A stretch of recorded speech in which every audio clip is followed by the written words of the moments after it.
नमस्कार, आप देख रहे हैं बड़ी खबर। मैं हूं नगमा। राज्यसभा चुनाव के मद्देनजर महाविकास आघाड़ी के विधायकों की मुंबई के ट्राइडेंट होटल में इस वक्त बैठक चल रही है और इस बैठक में मुख्यमंत्री उद्धव ठाकरे भी पहुंच गए हैं।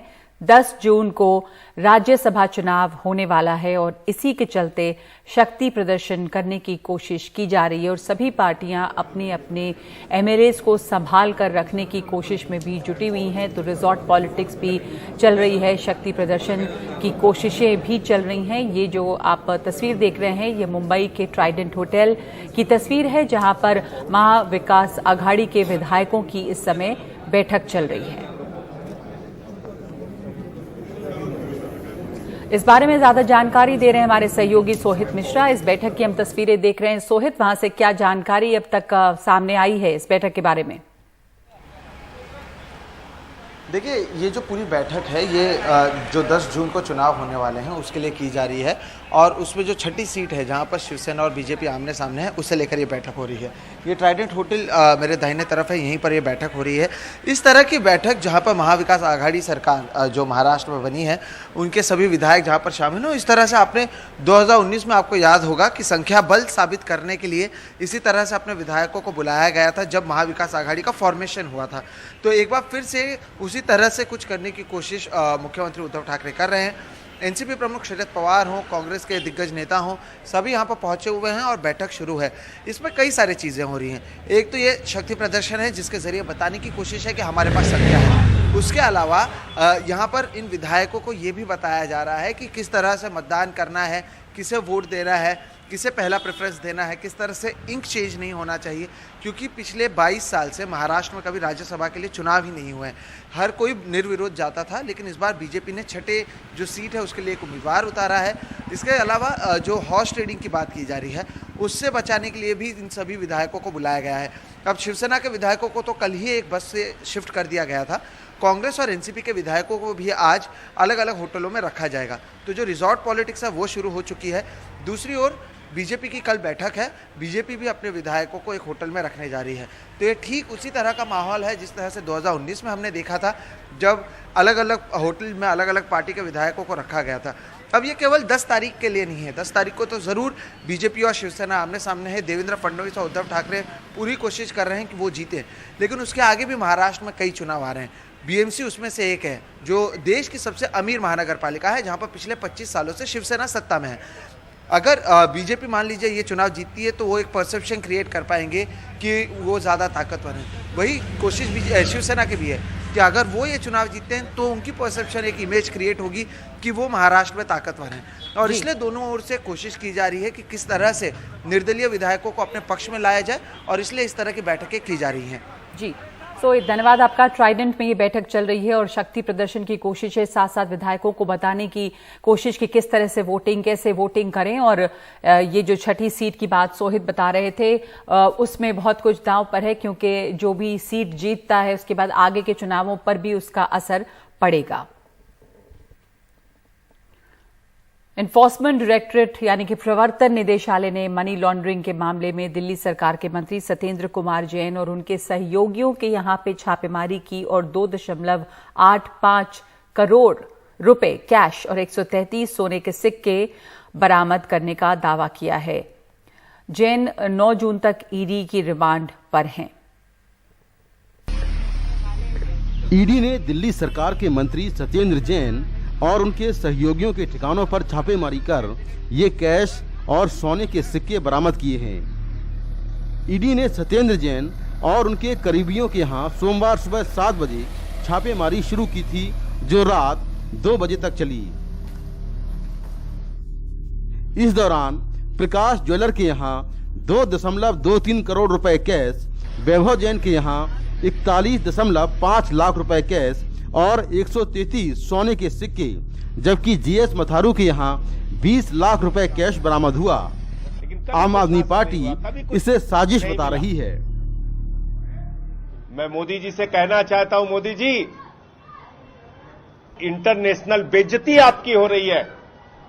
ये जो अंतर्राष्ट्रीय स्तर पे भारत अपमानित हो रहा है, भारत शर्मिंदा हो रहा है आपके कारण, उन खबरों को दबाने के लिए आज आपने सुबह सुबह ईडी का छापा सत्येंद्र जैन के घर पे मरवा दिया। सत्येंद्र जैन को ईडी ने 30 मई को गिरफ्तार किया था।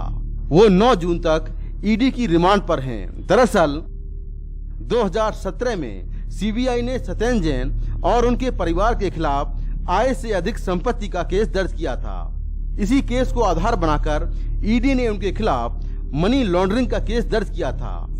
ईडी ने मार्च 2022 में सत्येंद्र जैन और उनके परिवार की कंपनियों की 4.81 करोड़ रुपए की संपत्ति को जब्त कर लिया था। आरोप है कि कोलकाता की कुछ शेल कंपनियों से हवाला के जरिए उन्हें पैसा पहुंचाया गया, जिससे दिल्ली और एनसीआर में जमीन खरीदी गई। ईडी के मुताबिक तलाशी अभियान सत्येंद्र जैन के रिश्तेदार और करीबियों पूनम जैन, नवीन जैन, वैभव जैन, सिद्धार्थ जैन, जो Ram Prakash jewellers private limited के निदेशक हैं, जीएस मथारू, जो लाला शेर सिंह जीवन विज्ञान ट्रस्ट के अध्यक्ष हैं और प्रूडेंस ग्रुप ऑफ स्कूल चलाते हैं, योगेश कुमार जैन, जो Ram Prakash jewellers private limited में निदेशक हैं, कि यहाँ चला। जांच में पता चला कि लाला शेर सिंह जीवन विज्ञान ट्रस्ट के एक सहयोगी मेंबर ने सत्येंद्र जैन की कंपनी से अपने सहयोगियों के परिवार के मेंबर्स को जमीन ट्रांसफर करवाने में फर्जीवाड़ा किया। नई दिल्ली से मुकेश सिंह सेंगर, एनडीटीवी इंडिया। और कांग्रेस नेता राहुल गांधी आज सिद्धू मूसेवाला के घर पहुंचे। राहुल गांधी मानसा में उनके घर पर आयोजित शोक सभा में शामिल हुए। राहुल गांधी वहां करीब 1 घंटे तक रहे। मूसेवाला पंजाब विधानसभा चुनाव से कुछ दिन पहले कांग्रेस में शामिल हुए थे और उन्होंने विधानसभा चुनाव भी कांग्रेस के टिकट से लड़ा था। उस दौरान सिद्धू मूसेवाला राहुल गांधी से मिले भी थे। 29 मई को अपने गांव मूसा से अपनी बीमार मौसी को वो देखने जा रहे थे, तभी जवाहर गांव में सिद्धू की हत्या कर दी गई थी। एक दिन पहले ही उनकी सुरक्षा हटाई गई थी, जिसको लेकर कई सवाल उठे थे कि जब सुरक्षा हटाई गई थी तो इस जानकारी को सार्वजनिक क्यों किया गया था। और कानपुर में शुक्रवार को हुई हिंसा के मामले में अब तक 50 गिरफ्तारियां की गई हैं। पिछले 24 घंटे में 12 और आरोपियों को गिरफ्तार किया गया है। बाकी के आरोपियों को गिरफ्तार करने की कोशिश जारी है। कानपुर के संयुक्त आयुक्त यानी कमिश्नर आनंद प्रकाश तिवारी ने बताया कि जो पोस्टर जारी किए गए हैं उनके आधार पर कार्रवाई हो रही है। गिरफ्तार किए गए आरोपियों में हिंसा का मास्टरमाइंड जफर हयात हाशमी शामिल है। सोमवार को कानपुर पुलिस ने 40 से ज्यादा संदिग्धों की तस्वीरें जारी की हैं। साथ ही एक मोबाइल नंबर भी जारी किया है जिस पर लोगों से सूचना देने की अपील की गई। आरोपियों को सूचना देने वाले का नाम गुप्त रखा जाएगा।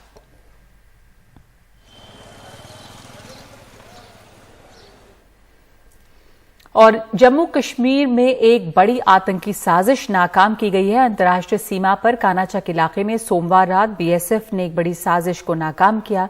इस इलाके में भारत की सीमा में 8 किलोमीटर अंदर पाकिस्तान से ड्रोन आया। सुरक्षा बलों को जैसे ही शक हुआ उन्होंने ड्रोन पर फायरिंग की। कुछ देर बाद फिर से ड्रोन दिखा और सुरक्षा बलों ने फिर फायरिंग की। पाकिस्तान की तरफ वापस ये ड्रोन उसके बाद लौटा। इस साजिश में बच्चों के टिफिन बॉक्स बरामद किए गए हैं, जिस टिफिन बॉक्स में आईईडी था। ड्रोन 3 आईईडी गिराकर लौटा। टाइमर भी इसमें लगे थे। सुरक्षा बलों ने बम को डिफ्यूज किया और इस मामले में एक एफआईआर दर्ज की गई है।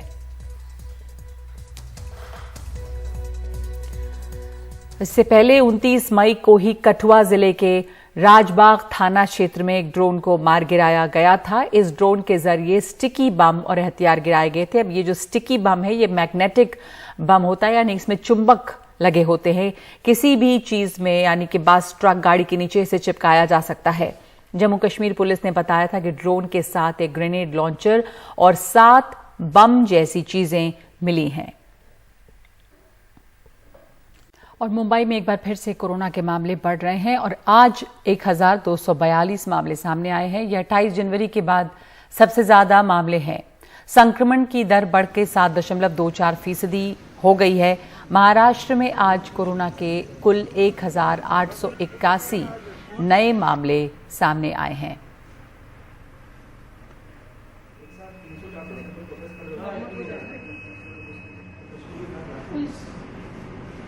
मुंबई शहर में कोविड मामलों में लगातार बढ़ोतरी नजर आ रही है। हर दिन 200 से 250 के करीब मामले बढ़ रहे हैं।